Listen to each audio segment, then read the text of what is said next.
Hello everybody, welcome to another episode of Shooting the Shift. This week, we are not going to go off topic. That's Matt. Hello. That's Milton. Hello. Bryn's off on a magical adventure with Chris again, so he's not here. Are they having a candlelit meal and stuff? I genuinely, boys, right? I genuinely do not know what it is about Bryn and Chris that makes them the best car couple on the internet that aren't actually a couple.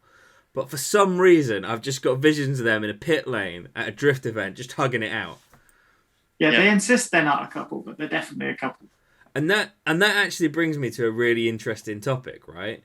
So, like, you guys all knew each other for quite a while before you met me. And then one day... hang on, no, it wasn't... We met in 2014, Matt? Something like that, yeah. At a drift day, and literally we hadn't seen each other. And then it was, hi. Hi, can you fix my clutch, please? I was marshalling, wasn't I? No, you were. I don't think you were at the time. I wasn't for marshalling, wasn't I? I was just there, and I knew the marshals. Yeah. Were you just being like a... Were you being a biter, Milton? A what? Were you being a tyre biter? Were you just there, just hanging out in the pits, trying to chat up some drift boys? No, I was driving. No, you generally just said you were there hanging out with the marshals. Yeah, because I can't remember, because I wasn't a marshal yet. I was not on the team. You get this at Yakushi. When you start going to the same show or the same event every single time, you get to know the staff. Wait, yeah, that's true. Like, I do know a fair amount of show organisers, and from going to stuff like if I hadn't repeatedly gone and hung out with like some of the guys from Shire Outlaw, I wouldn't have met Magnus Walker. Yeah, exactly. And at that time we were near enough attending every single drift day. Yeah. So you get pretty friendly with the people that run said drift day. How friendly? Did we go as far as Chris and Bryn friendly? Or at least the rumours about Chris and Bryn? Or... No, nobody goes as far as that. Okay. No, we all hug. Yeah. So that's about as far as we go. Pre-COVID. I think the only time that you guys didn't give me a hug is that immortal day of... Have you met Bam yet? Who's Bam? The guy in the fur coat. I didn't meet you then. I met you at JE in... I think I met you at the MX5 rally at Donington. I think that's the first time I met you. Bryn that met me that day, because I swore it was Bryn, Gokwan. It might have been them two. No, I met you at... Because I don't know, we went to two JEs. I think the first one was just after Ron had passed away. God, yeah. Not Ron Flock. The other, was it Ron? Yeah, Tattoo Ron. Yeah. Yeah, I didn't know him. He was on this is back when forums were a thing. That was when Dan still had the Lexus. Not sure, but yeah, it was a bit because there was his car was at the front, and I think MX5 Nuts won car stand of the show as well, didn't they? Yeah, that was my first ever JE. And it was the next JE that. I want to say Newark. Yeah. Yeah. I think that's when I met you. My first one was Newark. Mainly because it was like 45 minutes down the road at the time.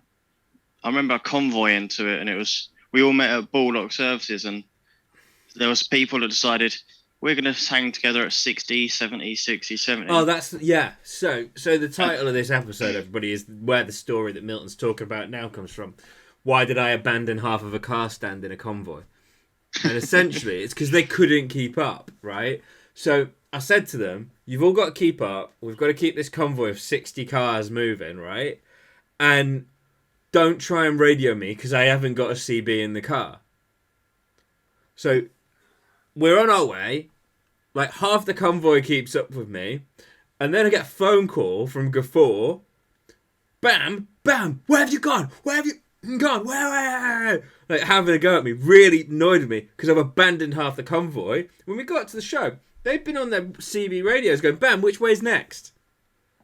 and not watching the cars in front. Because somebody's not listened. Because they've just not paid attention to that. Like, Wow.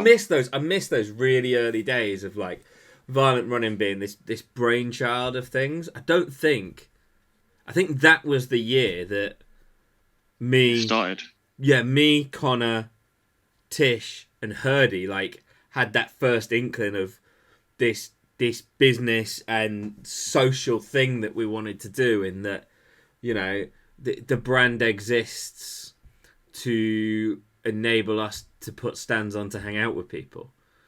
I've got a question. How many people are in the violent running? As in, how many people have bought T-shirts and slaps? And do you know what? That's the thing. Like we do a load of like. There's a lot of customers that are repeat, but just how many unique? There's a lot of repeats. Like, do you know what? It's not as big as a lot of people seem to think that are around us, because we've got a lot of friends who buy stuff. It's still relatively a start-up kind of thing, but as a bit of an adventure, you know, it's got to the point now where we used to have like broken gazebos that we like half-inched from wherever we could find them. We've got that. I mean, last year was a bit mental because we couldn't do anything, and we invested like 2 years worth of take-ins into new stuff for shows. So like, you bought all that show equipment at the start of the year. We've got like a new gazebo. We've got a projector and a cinema screen for like in the gazebo of an evening. We've bought all new cooking stuff, that kind of thing, and like we'll just put the feelers out to random people for every show we know in the car community, and just say like, do you want to come out, hang out on a stand, and like we'll get people who like the brand. They'll come down. We'll all chat. We'll have a beer if it's a camping show together. Everybody has a bit of a laugh. Stickers wise, let's have a quick shufty. Stickers wise, we've probably sold like a few thousand now, just with the regular drops. Yeah. Since we've had the website, a couple of thousand unique customers from a quick check there. So we're getting there. Yeah, it's certainly turning into a thing. I still remember like the first time I turned around to you, Milton, and went like, do you wanna put some stickers on your car, mate, to help out this little rubbish business I've got? I can't give you no money. But I just give you free merch every now and again. There's a saying like, if you've got friends in business, you try and use those friends. Yeah. But there's a reason I buy from you and don't use the discount codes. Yeah. Because that's how you support your friend's business. You pay full retail for the stuff. Don't ask for it discounted. But I think there's another element to that. You know, like people who like regularly deal with the brand know that they can drop a message to us, and if they want one of our like vinyl cuts custom, I'll sort it. Yeah, they want that kind of thing. So, but they also know that it's a limited edition. And I'll invite them to special shows. That actually reminds me, I owe a big apology to someone who I owe a design for their car, for like the whole side of the car to have violent running down it, in like Pokemon style. That's for cool. their build. So that's gonna be really cool. And I'll message them straight after we get off this actually. But it's like, you know, you also owe me a slap as well. Remember? I'm working on explosion. I told you, 500 followers and it happens, or 50 comments saying people want it. And actually, I think you'll find you owe me a picture of you Naruto running so that I can design it. Yeah, but it doesn't have to have Naruto in it. No, it does have to have Naruto running Milton in it, because I've decided that's a design element. And as the artist, I get to make decisions like that so that we can make you do stupid stuff. But I'm the performer, darling. Go and perform it then. And do you know what performers do, Milton? They take direction. It's got a point. Well, it's not on my rider, so I'm not doing it. Your rider is a list of demands for food, booze, hookers, and blow. That's all a rider is, mate. Damn it. And your rider really early on just said free violent running merch. Yeah. And it ain't been updated since. I never got that t-shirt, did I? I still owe you a Milton design t-shirt, you're right. No, just another. I've only got Ah, yeah, you never did get your T-shirt because I've got two. I've got that one that's on your wall. Yeah, I checked the stock, right? I checked the stock and I messaged Milton. And I said, Milton, I've got an extra large. Would you like a blanket? And anyone knows me, put it this way, you could fit me, Britton and Matt in an extra large. We just thought you might want a 90, mate. It's not new tent next time you go to JE. But like, so this episode is just going to try to be like us sharing a few stories from around the community, what we've been up to. You know, violent running as a concept is probably going to be pretty central to that because I've done a lot of cool stuff as a result of setting things up. I get to go to some random stuff that's really like you just don't get invited to unless people know you, basically. And then like, you know, I think of some of the stuff we've done, Milton. Yeah. Right, that competition winner, right? I can't remember her name now. Aggie, Polish girl, blonde hair. Yeah. She was on stand with us when I was working with Modified Girls. We still do stands with them, and we just decided to do a prize draw like the week before the event for best. I think we did best car on stand. It was. So made the decision early in the day. Like, because that was when I was doing drift taxiing. What show was it? It was at Pod. I know it was at Pod. And then when she gets in the car, she comes out, and I go back to the stand afterwards, and she's immediately like, she's on eBay, right, scrolling through cars with her boyfriend, like, what can I learn to drift in? I want to do this. I want to learn to drift, and she's like straight away like that moment. Like, we might not be the biggest brand ever, but those really cool moments of like we just get to do stuff with the community. That's what I live for, right? You know, She actually bought one. She bought I think it was a silver Mark 1 from memory. I think she got an MX-5 first, actually. Yes, yeah, silver Mark 1. Silver Mark 1 MX-5, yeah. But I kind of think that's a side product of drifting as well, because obviously I used to teach drifting, and quite a lot of people would go out and buy an MX-5 after learning to drift with this. Yeah, but they're going to learn to drift with a purpose. So like, they're not going to a car show and being dumped in a car with Boy Wonder, right? And do you get what I mean? Yeah, I know what you mean, but it's a similar sort of thing. It's that vibe though. It's that thing of like, I've just helped someone get into something cool.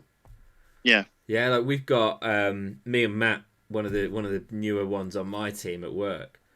Like, she didn't know how to clean stuff off her car, so we've just like taught her a little bit about detailing, right?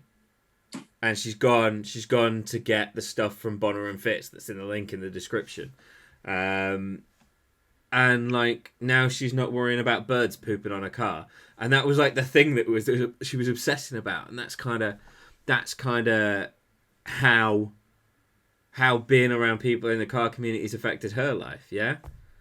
Well, I've done this for a friend before. He had an S2000, and he didn't know how to change his discs and pads. He's never done it before. I was like, yeah, okay, no problem. He asked me for help. I was like, yeah, that's not a problem. But what I'll do is I'll do one side and show you how to do it and guide you through it, and then I'll get you to do the other side on your own.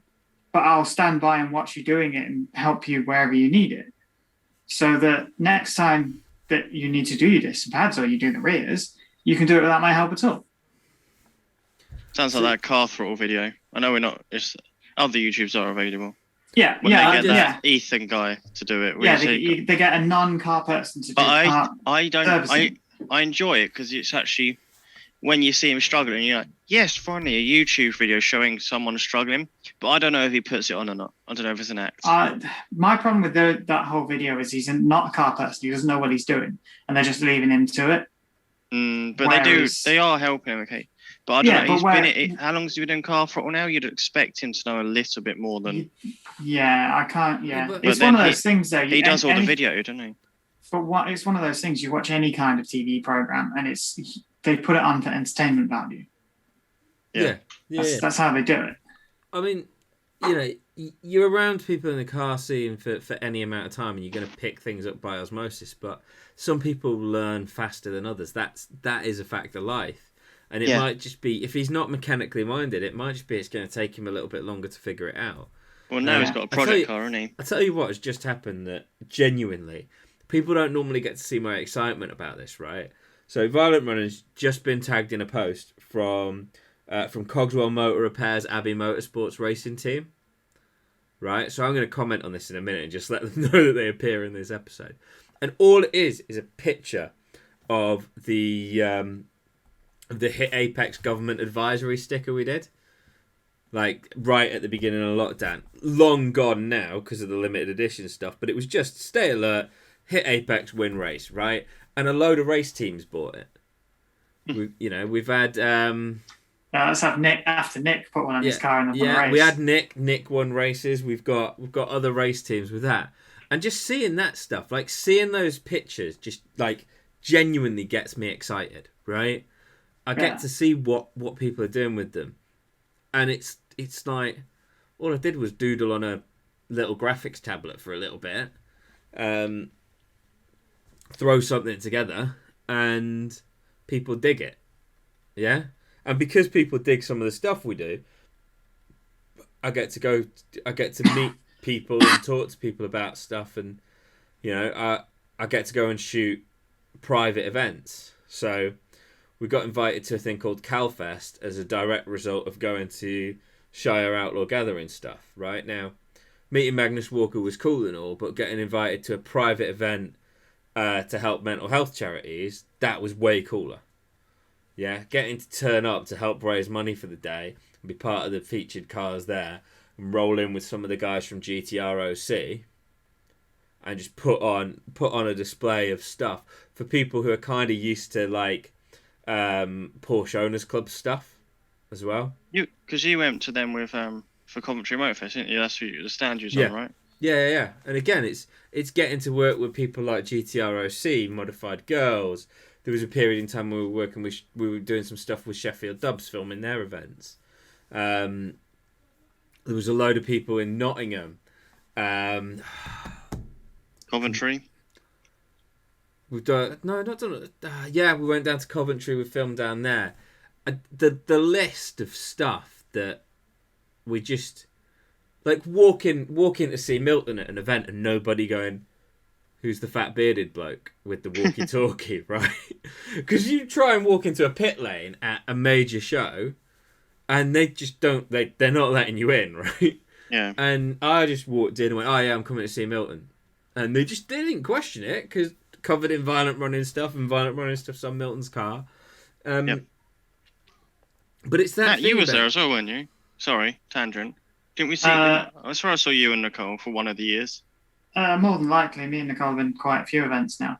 The event that sticks out to me was, it might have been 2019 at Japfest, where you'd done a drive shaft, doing drift taxis, run out to get another one, and then picked me up halfway through, like as you drove back into the show, and I started helping you fix your car, and basically abandoned my friends. Because I drove. Yeah, it was the beginning of the day. And it was a massive show, so there was loads of taxis to do. So I drove an hour and a bit home, grabbed my spare. Yeah, we had to rebuild the shaft, didn't we? Yeah, we changed the drive shaft, and I think we ended up cobbling together a makeshift CV joint from the two shafts. Yeah, because it was the CV bit that went, wasn't it? Yeah, we ended up getting you back out on track. And I did like another 30, 40 rides. Yeah, and that's not what I planned to do at a show when you arrive at a show, but that's what I ended up doing because that's what you do. But that's you help your mates out. Like I've had a call today, right? And this will go out on Monday, so the car will have been picked up already, right? I had a call today from someone going to me like, "You've got an R Limited. Can you just check this over for me, right?" So I've gone and I've had a look and I've gone, right, all you need to do is just check the paint code as A5. Right? Everything else about that car gives me like 90% certainty that's an R Limited. Right? They picked up an R Limited today for 200 quid. Bargain. absolute bargain. Like, it's got a bit of rust on it. It needs some repairs. But by the time they're done, that's a 6-7 grand car once it's fixed up. I think I know who you're talking about as well. I think you'll have seen the Facebook status about it because they were Oh. pretty stoked when I spoke to them. Is it blue on the outside and red interior? Yeah. And was that person not meant to buy another car but went oops and did it anyway? That person went and bought that car after talking to me this afternoon, mate. That person's hair matches the interior. Yes. Yes. Yeah. We've already mentioned that person's name in the video already. Yes, we have. Yeah. That person better comment saying hi. Yeah. And that's Peer pressure now. But that's the great thing about the car community, right? Like, why do I love what we do? Like, the first bit is, I've got Asperger's, right? And I go to any other kind of community, and on a certain level, they just don't know how to treat me. I come and say that to quite a lot of people in the car community, right? And they just go, right, so you obsess about stuff and you learn about it really quickly. And then they know that I learn about the cars that I've got really quickly, and then they pick my brain when they want to get one. Cause it's you know what? I didn't know you had Asperger's. Yeah. Until this year. I hide it pretty well, to be fair. I think the side effect of that is you're in a community, and car people inherently obsess over stuff. Yeah. Whether that be turbos, body kits, particular makes, particular models. Like, we're all obsessed over MX-5s. I thought, and I genuinely, I thought I'd met you guys at the point in the car community where I'd come back after the head injury, yeah? And Claire was introducing me to everybody. Because, like, all my mates from before, after the head injury, like, I just didn't talk to anyone anymore because I felt like a bit of I'd forgotten stuff and I felt like an idiot. So Claire started introducing me to people, but she'd always caveat it with, "This is Bam. He's going to say inappropriate stuff. He's got Asperger's." Because she knew I'd just come out with something. So now you just say stuff, you know stuff, but you're still an idiot. I'm not an idiot. Yeah. I mean, my IQ is definitely higher than yours. He's a high functioning idiot. I'm a high functioning lacker of common sense. I am not an idiot. Yeah, because I remember the first time I met you, Bam, was at the MX-5 Owners Club Rally. Yeah. And I think it was the first and only year they did it at Donington on that tarmac lake. Yeah, when I was on the Moss stand. That's the one. Yeah. Because I distinctly remember your car because it had the multicolored cable ties across the GV lip. It did, yeah. That's what I remembered about your car. Because I don't think we spoke that much throughout the entire day. And actually, right, that GV lip getting broken, that was an interesting adventure in Mexico. For which I was very grateful for the... It was just a GV lip that was damaged. No. Yeah. No. Do you remember when you could get those steel plates that protect your sump? Sump guards. Yeah, the sump guard. Yeah. For the MX-5. There was a massive gouge out of that as well from that particular ski jumping adventure. Tell you what, though, as much as it's an Owners Club event, I really like the Owners Club rallies for the MX-5s.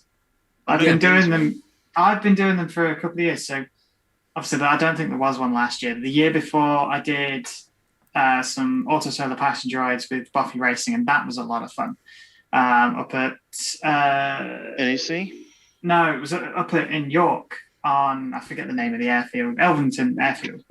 And they had a big auto solar playground. It was the year they were trying to do the world record number of MX-5s on track together, which I didn't get to take part in. So it's actually the last thing I ever did with my MX-5.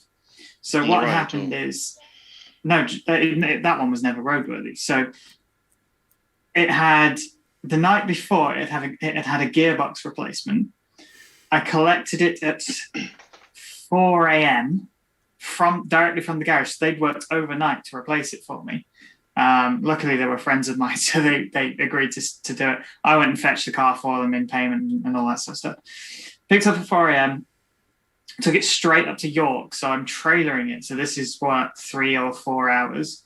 Yeah. Rocked up at 7:30, 8 a.m. Unloaded the car. I was like, right, okay, I need to do some test runs up and down the airfield. Not a problem. About 10 minutes after that, supercharger belt snaps. It's like, great, okay, what's going on here? Why is that snapped? Have a look. Okay.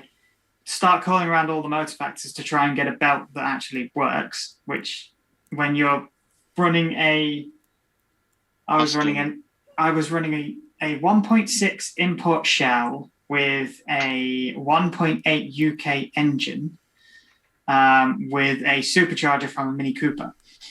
Oh, did they do that? Did they do that Automart thing of, well, we need your reg to make sure it's the right part? I didn't even bother going in there. I need a better supercharger belt. I just went, I need a four rib belt. What have you got lengthwise? Because the first protocol was see if some of the standard MX5 like auxiliary belts or water pump belts, because MX5 parts were there with a massive 10. Yeah. It's like, no, we haven't got anything. They're all too short. So I ended up finding the only place that was open, because it was a Sunday as well, grabbing what the belt that was closest to what I had. And then we worked out that as it had snapped, it bent one of the bolts that held the pulleys in. So the pulleys were just standard cam belt pulleys, which they were dead easy to replace. And all I needed was one nut and one bolt. Conveniently, the Rocketeer V6 swap, they had a stand right next to Buffy Racing. And they were like, yeah, we've got some bolts. He went into one of their sort of display things, because the way that they give you the kit is you do this bag first, then you do this bag, then you do this bag. Yeah. Kind of like a Lego set. And he was like, yeah, you can have one of the bolts out of this. Fished out a bolt from one of the display things, went, here you go. So I fixed my car, missed the road record attempt, but I got back on track to do auto solo passenger rides all afternoon.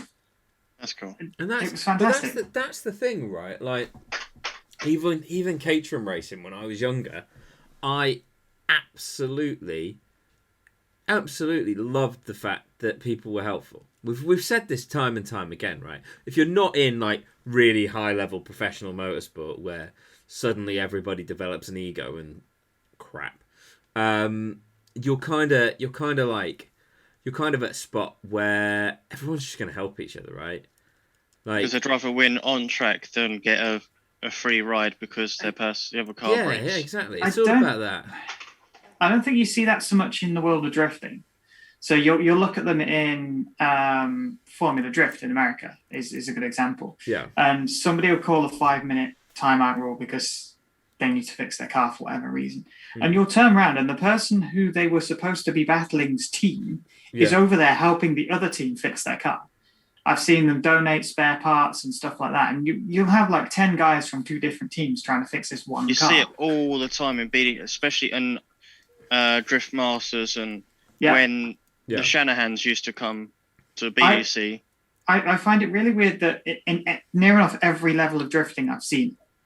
Yeah. From the top level all the way down. But I think at its heart that's because drifting is a young motorsport, and like circuit, top teams in circuit. If you think about the amounts of money involved in F1, drifting just pales in insignificance, right?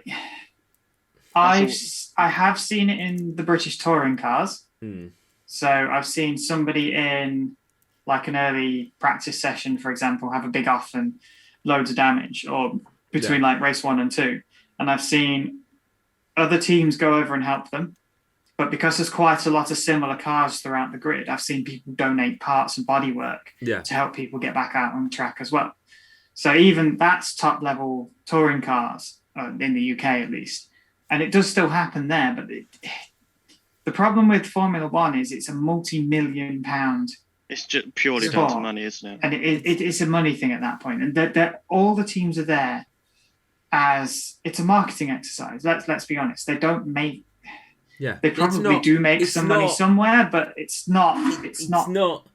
It's not the prototype sport that it used to be anymore. And actually, we're going to move away from this real quickly because we're going to do an episode in the future when Bryn's back called "What Went Wrong with F1," and I think it's really important we don't ruin some of the opinions that are going to come up in that. So like, but this concept of just help everybody out. Like sometimes you don't necessarily see it at meets and events, you know, because you'll get that inevitable douchebag that wants to laugh at the guy's misfortune. I think it depends on the person. Bryn is a good example. So we were at Driftland. We were there chatting with Bryn at the end of the day. It was Saturday, so what is now Pro 2, I think, had their competition on Saturday. The pro guys had their practice, and then the pro guys were competing the next day. And one of them was having a gearbox issue. I forget who it is. V8A86. I forget what his name is. Hugh something. Yeah, Hugh. Red. Yeah, Red you know Hazard. what I mean. Yeah, Hugh Guan or something. Yeah. And we're walking through the pits talking to Bryn. I turn around to say something to him, and he's gone, and he's underneath this A86. Hugh Guan Seville. That's the one. That is Bryn. Like that's Bryn all over. Like I was sat. Ooh, I've should been. we just In fact, I was sat at JE in the 5, and for some reason, right, like my tuner is mint. Take it to the same guy every time, but for some reason, something about the map on cold start had shifted, because it was fine on cold start in the cold, yeah, and then like for 3 days, it wasn't right. It didn't feel right. I don't know if I'd changed a setting somewhere. I'd been about in the bay, and something wasn't quite right. And we were, I think it was Peterborough Arena, and Bryn just goes, "I've got my laptop in the car. Have you got the cables for your ECU?" I was like, "Yeah." And Bryn just sat and mapped out the cold start again for me. Like he spent an afternoon doing that, and it's kind of a good job he's here, because he doesn't like the praise. That's what I was just about to say. Should we just, while he's not here, just praise Bryn? Shower praise upon Bryn. Like, genuinely, Bryn may well be the nicest guy in motorsport. Yeah, I would say that there's one of the panels that I didn't sell from my MX-5 is one of the headlight lids, purely because I put a sticker on it that says #fixed by Garage Bryn. Because I've got that sticker on my car. Usually whenever you have a problem, Bryn is the first person you'll ask, because he's usually got the answer. Like he tweaked my map on my MX-5 as well to give me a little bit more power. He taught, at the time he was drifting, so he told me who to go and speak to, so I ended up meeting Milton. When one of my inner brake seals went, so on the rear of the car, one of the inner O-rings went, so whenever you touch the brakes, it just pissed brake fluid out. He helped me fix that at the start of a drift day, so I could keep drifting all day. It's like, if he can help you, we will do. And I think that's true for us three as well. Like, usually we'll point you towards Bryn because he knows what he's talking about, but we'll try and help. Yeah, if you need some proper mad science, I'm down most of the time. I think it's the stupid things as well, like my drive shafts on MX-5, they're quite, if you've got the push-in shafts, you get them in, but if the circuit's not right, and he said use a bit of wood and to hit it on the seal, and then fitting the destroyer die kit, it needed modifications to accept Super Pro bushes and little things like that, and machining it so you could put, because he fitted all the hubs for me, but he just knew what to do. And I think that's when you get down into that, right deep down into why violent running is, why we all hang out together, is we are just this little weird collective of, dare I say it, almost anarchic petrol heads who enjoy each other's company, enjoy working together on various projects, and that's why we've got the YouTube channel and we've got the clothing brand, and we'll all get together. How many times do we spend like another hour and a half, 2 hours talking? We wrap the episode up. It's always in one take. Never needs any editing. No, never. Actually, this unless someone drops a massive clanger, right? We might get to the end of an episode this week. I'm going to say it and someone's going to drop a clanger. because it's such a random chat. We're not going to go. Matt's not going to take us off topic chatting about his RX-7 when we're talking about something else, or genuinely get up and storm out the room because me and Milton have called him Grandad for about the 50th time that day. Right? Even though Matt, I don't think Matt's the oldest, is he? No, I'm the oldest. That's the best bit about it. Yeah. I'm 5 years older than Matt, in fact, and he's still the granddad. Yeah. But he's got the lowered car, and my car's not lowered. Maybe I should be the granddad. Yeah, you're the granddad. There is no way in a million years Milton can be the granddad because he's not even started puberty yet. My grandmother has more facial hair than you, Milton. Let's change his name to Grandad Wonder. No, let's not change his name to Grandad Wonder. Let's change his name to Prepubescent Wonder and do a sticker with that on it. Oh, what is it, like Groot? Baby Groot, Teen Groot. Yeah. Baby Driver. Yeah. But like... I knew the guy that did some video for that. Bucky, he got his car wrapped and he did promotional video stuff. He didn't do the actual stunt driving on the film, but he did promotional stunt driving for it. That's cool. That's cool. And it was actually four-wheel drive as well, his Subaru. Random off topic. One of the drifters I met at Drift What You Brung 2-3 years ago. It does stunt work as well. And he was in the episode 9 Star Wars film. Oh, that's cool. Who was it? Random fact. I forget what his name is actually, off the top of my head. Lucas something, I think. What cars do you drive? He's got a silver Mark 1. I don't know him. Yeah, he was in Rise of Skywalker. He's one of Ren's Knights, I think they are, something like that. Okay. There you go. I found a way of getting off topic. Yeah, you did. No, there is no topic, so you're fine. No, he drifts the Mark 1 MX-5. I mean, there's the broad topic, Milton, of why do we love the car community so much and why does violent running do what it do? That wasn't the topic. The topic there was no topic. But my point is, in the car community, you meet all kinds of different people. Yeah. Yeah. And he's one of those that just happens to have that as his job. Yeah, but it's you meet all kinds.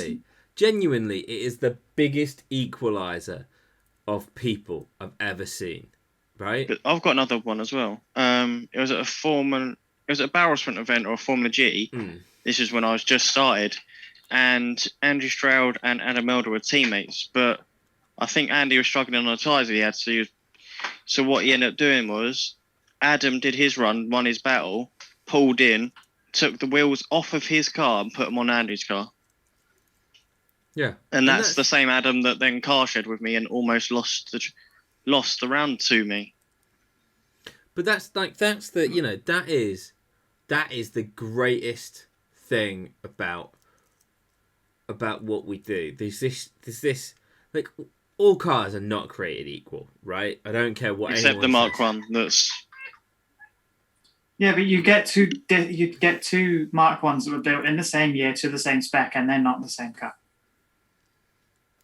Yeah, but that's the thing. Like the car community, not the motorsport community, because there's some exceptions in motorsport where people start. Motorsport's quite a broad. Yeah, and actually, there are bad eggs that have really, really piss poor ego problems in the car community, and they drive around on airbags and slag people off for wheel choices on a fairly regular basis.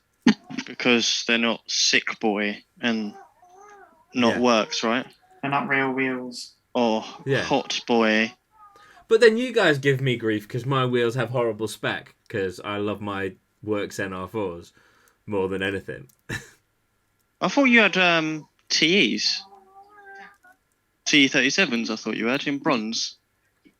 No, I've got the white Works NR4s that used to be on the Stagia are now on the 5 are now gold on the spike. Mainly because I was stood there one day in your workshop and went, Spike's 4x100, isn't it? Yeah. And then we both looked over at your stack of wheels. Went, yeah, we actually put for a while, because my 5 is on those chromies that it just sits on so that tyres don't get destroyed. I leave it on the ground on tyres, but they're not tyres that I ever use for anything, so they can be destroyed. We actually originally put it on my no, not the Cosmos. What's the other ones I've got? The problem is I've got too many. What this is teaching me is I've probably got too many sets of wheels. Aren't they 6U or something? Or U? 6ULs, yeah. That's the one. On the 6ULs, good shout. They're the racing ones. Yeah. They're proper lightweight. They are a banging wheel, right? And they had semi-slicks on them. And they had my Nankangs on it, yeah. So or NS2Rs. Yeah. Yeah. NS2Rs on a pair of 6ULs on the spike, and I was just buzzing around being happy as Larry in it. But like just little things like that. But like, as we said in the Max Power episode, right? Even during that time, that period, there were people who couldn't necessarily afford to get everything done at body shops, so they'd build it themselves and they'd learn. And it wouldn't always look perfect, but it was still cool, right? And you get that. There's people I know whose cars are just full DIY, right? And they just look like, because they've built it and they've done it themselves and they've taken the time. I've got so much respect for that. I've got a lot more respect for that, in fact, and can forgive a lot of sins in that build, as opposed to someone who sent it off to professionals to be done, and it comes back and it doesn't look right. Or to get the stage 3 build done. To get the stage 3 wrap that's got bubbles in it, and like you can still see part of the paint under the front wing because it's been cut wrong. And the type of people that annoy me are the ones that go out and pay for all this work to be done, but have no idea what any of it is or what it does. Or they slag someone else. But that's a biter. That right there is a tyre biter, Matt. That's not a member of the car community. That is someone who's come into this space because they want clout. See, I've no problem with somebody who's gone and paid somebody else to do it. That's not my issue at all. My issue is when they paid somebody to go and do it to then try and take all the credit for it, and they don't know what they're talking about. If I go and pay somebody to do my archwork or build my engine or that, it's not because I can't do it or because I don't want to do it, or it might be that. It might be both of those things. But I still know what I'm talking about. The other side, and I'm not going to, I'm not going to make a claim that I've done it when somebody else has done it. Yeah, the other side of this is we're not actually here to be negative. Don't take credit for someone else's work. That's shifty, right? That applies outside of the car community as well. No, I take credit for your work at work all the time, mate. Yeah, I know. That's your right as my manager. The good work. Yeah, that's a good shout, actually. Just to clarify, I don't take credit for Matt's work at work because none of it's good. Right, what's HR's email address? HR@goyourself.com. Speaking of, right, so actually moving on, like everybody calls me Bam, basically because I've been called it since I was 3, and some mates of mine that died in 2009 called it me, and they brought this thing out of shell. And the thing that the car community allows me to do, and the reason I love it entirely, is the first thing I was ever told by one of my mates was, he came up to me, it was when I was still at school, he came up to me in the street and said, "Kid, why are you crying?" And I was just bummed out in the street, and I didn't think anyone could see that I was crying. I was kind of hidden away, and I'd had a really, really crap day at school. Been ripped the shit out of, and I just didn't want to deal with people. And this little person who introduced himself to me as Titch, right, comes up to me, and he just goes, Nah, not letting someone pick on you for having Asperger's. We ain't normal. Come with me." And literally, I made this friend of mine that was my friend until the day he passed, who basically taught me that normal people are boring and I should just be myself, right? I shouldn't alter me for anything. So, and we'll talk about this more when we do the mental health episode because it's got way more value there.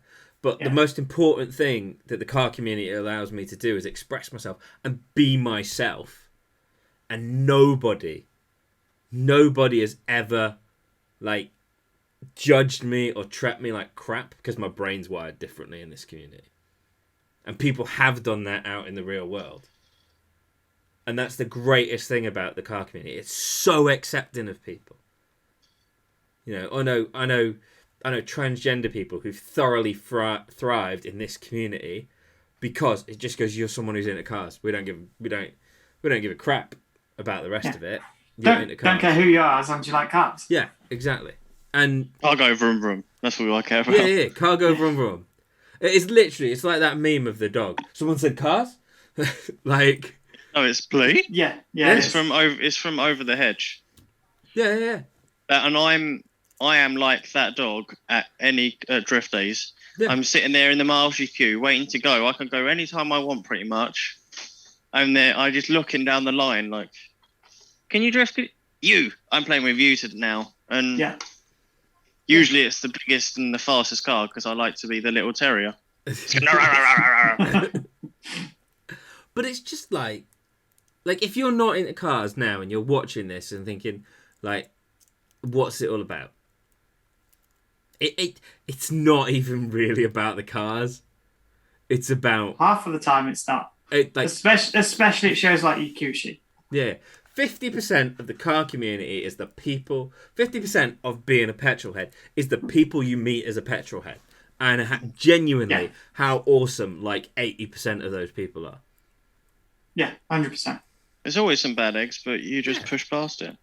Everyone's got. I have on occasion been one of those bad eggs, and I know I have. I know I've been. Yeah, I've done that. Rolling burnouts through the auto solo course at the Owners Club rally spring to mind. I'm not even going to list some of mine. But and that's crashing with a passenger in the car, that got me some stick. Bent a wheel on a roundabout once, coming onto it. That was funny. In Mexico, yeah. Yeah.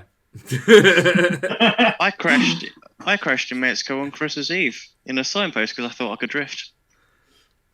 And I think that's the other side of things. As much as we joke about Mexico, the only things I've ever got for being an idiot on a public highway are speeding tickets. I don't have any speeding tickets. And I don't have any at the moment, Matt. I've never had a speeding ticket, touch wood. I have even got back to the point where I can go on one of those speed awareness courses instead of getting points. I've never done one of them either. I went on one, and someone in the room, why'd you speed? I said I was having a bad day and it was a bit of a stupid thing, and I was only doing 4 or 5 mile an hour over the speed limit, but got done for it. And this other person in the room goes, street racing. And you was like, ooh, friend. Cold as brass. And immediately I went, play? On the way home, yeah? On the way out of the car. No office chairs on the lunch break. And that's that smacks. That's what the car community smacks of. It's that attitude of just play. I mean, it's when you're a 5-year-old kid at nursery, right? And you go, look at my new car. Look at my new Hot Wheels. That just never goes away. I've got a good example of that. So there was one night I was coming home from work, 10 p.m. finish. So nobody's on the road. It's must have been September, October. 5-6 degrees, nice and chilly. Roof down on the MX-5. Start heading home down the dual carriageway. So my route home was dual carriageway and then a bit of A road all the way back.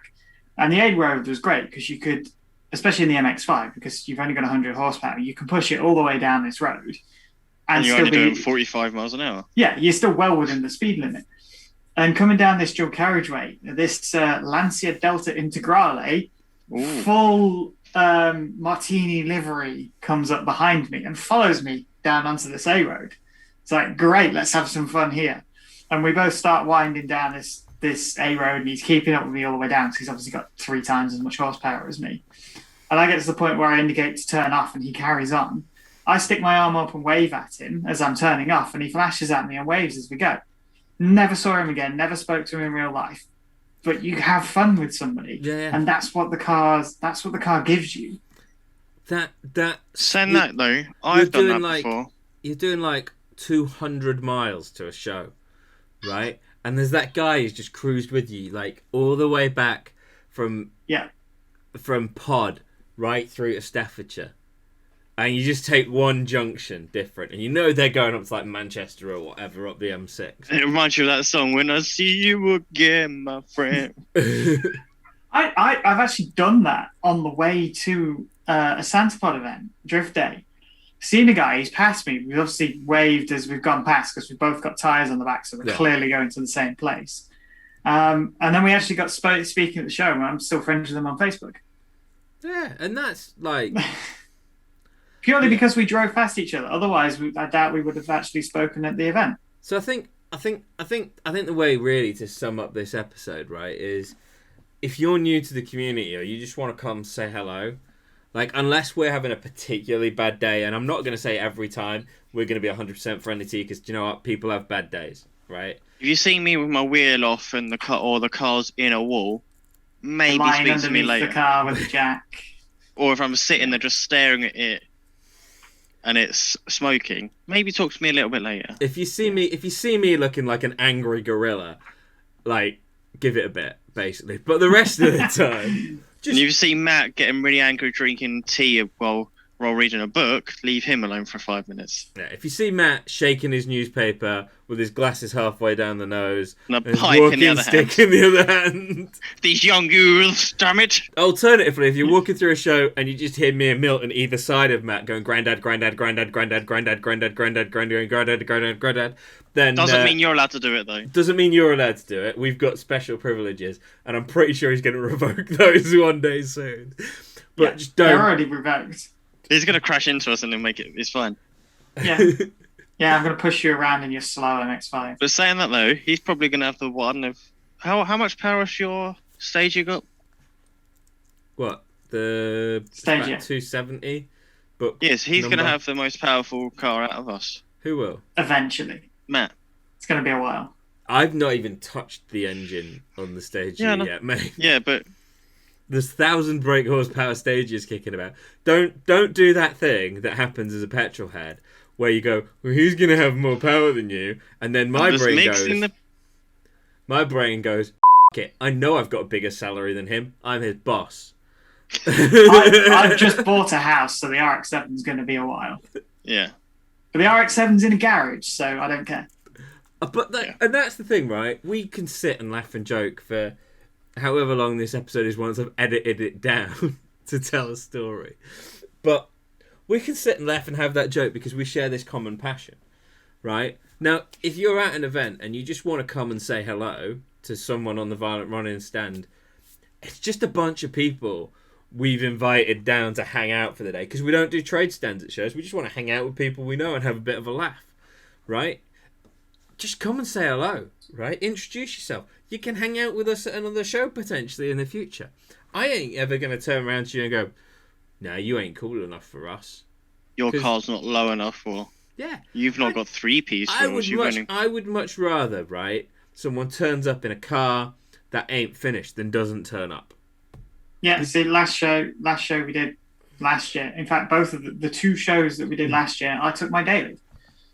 Even better than that, right? If you're going to make like Dave and turn up at a show with one car and leave the show with a brand new car, right, that you've gone to pick up in the middle of a 3-day show, you get millions of brownie points because that was the first show that Dave had done with us, right? But Dave came and did that show because Beardmore, I think it was, who was it that invited Dave? How did Dave end up at that show? I wasn't at that show, so I don't know. I don't even remember how Dave ended up at that show, and that goes to show you like how tight we are about you can come on our stand or you can't come on our stand. Yeah? If there's a black and red Porsche on the stand, please don't crash into it. Don't mess about with it. Don't touch it. It's quite a special one. It ain't mine. It's the only car that someone at a show stand has ever turned around to me and gone, do you want to drive it for a bit? And I've gone, no. Because it's Magnus Walker's favourite outlaw Porsche in the UK. And I don't want to break that. It's also a car that I've played with down Shropshire Lanes quite a lot. But getting back to the point, getting back to wrapping up the episode, and there's probably just been a swooshy thing, maybe, I don't know. Right. So like, as I say, if you're at an event, just come say hello, come talk to us. If you want to grab some merch at an event and I've got some in the boot of the car, you can buy some, right? Otherwise, there's free shipping on the website, so just order it from the website and it'll be with you not long after the show, right? Yeah. It's and that's why we do free shipping, because you shouldn't have to pay to get our stuff if you want to support this channel or us getting randoms together at a show, introducing people to each other, that kind of thing. You shouldn't have to pay extra just because I didn't pack a box of t-shirts with me. But just come say hello, come talk to us, right? Milton and Bryn are about the friendliest human beings you can meet.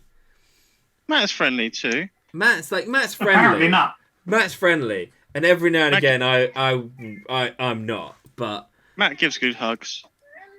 I'm friendly. I'm just not the most talkative of people. And people have noticed it. I'm quite happy to be in a group, but just sit back and just watch and enjoy. Yeah. I'm a listen. And then you got Brendan who talks to everyone. Yeah, and me who once put an MX-5 nuts admin in a bin the first time I'd met them. So yeah. Talks at everyone. Whoa. So anyway, what we were saying is in that washy thing is if we're at an event, come say hello. Everybody's friendly. We're more than happy to chat with you. We want to spend time with you as a community. That's why we get stands and we don't put on trade stands, because we like hanging out and having fun. Mm-hmm. That's why we go. That's why we do what we do in the ways that we do it. But why do we love this thing? It's the most accepting community ever. It doesn't matter what colour your skin is. It doesn't matter what gender you are. It doesn't matter what sexuality you are. It doesn't matter if your brain's all wired wrong like mine. Or if you look like a child. Yeah, that does matter a little bit. Put it this way: the only requirement you have for joining the car community is a love for cars. You don't even have to have a car. No, just a love for them. Yeah. That's it. That's all you need. You like cars, you're in. So go out there, talk to your local petrol head, make a friend for life, do some stuff that you might regret, and just have fun, right? That's the end of this episode. That's our moral of the story. That's been Matt. He's been Milton. Hello. I've been Bam. Bryn will be back whenever he's done back. Making Chris be more important in his life than us three. Will Bryn be sitting on a donut pillow? And that is a wrap. Goodbye, everybody.